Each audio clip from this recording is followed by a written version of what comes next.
একটা working woman আর একটা house ওয়াইফের মধ্যে পার্থক্য কিন্তু আকাশ পাতাল। হাউস ওয়াইফের শুধুমাত্র নিজের ঘর বাচ্চা নিজের সংসার সামলায়, কিন্তু যারা বাইরে কাজ করে বাইরের সব কাজ তো তাদের করতেই হয়, প্লাস ঘরের কাজও করতে হয়।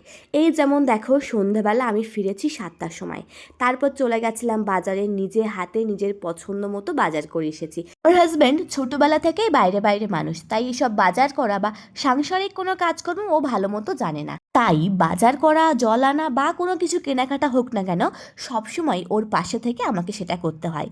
কোনো একজন আমাদেরকে বলেছিল আমরা নাকি কোনোদিন সংসার করেই খেতে পারবো না। বেশ দিব্যি আছি, কিন্তু একটা কথা কি জানো তো, কারোর জন্য না কারো আটকে থাকে না। তবে হ্যাঁ, আগের থেকে হাজার গুণ ভালো আছি। আর সবচেয়ে বড় আনন্দের বিষয় হচ্ছে, একটা মেয়ে নিজের একটা বাড়ি পেয়েছে, যেখানে সে নিজের মতো থাকতে পারবে, নিজের ইচ্ছে মতো চলতে পারবে। এর চেয়ে বড় পাওনা মনে হয় একটা মেয়ের কাছে হয় না। হ্যাঁ, কষ্ট হয়, মিথ্যে বলে লাভ নেই, কষ্ট হয়। কষ্টের মধ্যে কিন্তু আবার অনেক গর্বও হয়। কারণ কি, জিরো থেকে শুরু করা অতটা সহজ ব্যাপার নয়, এবং সাহস করে কেউ জিরো থেকে শুরু করতে এগিয়ে আসতে পারে না। আমি সেটা পেরেছি, এবং ভবিষ্যতে আরও অনেক স্বপ্ন আছে। ভগবান যদি চান তো এই ছোট ছোট স্বপ্নগুলো পূরণ করার মধ্য দিয়ে সেই সব মানুষদের মুখে যোগ্য জবাব ছুড়ে দিতে পারবো। তোমরা কি দেখে গেস করতে পারছো যে আজকে আমি কি বানাচ্ছি? হ্যাঁ, আজকে বানাচ্ছি বেগুন পোড়া, আর তার সাথে আছে চিংড়ি শুটকির ভর্তা।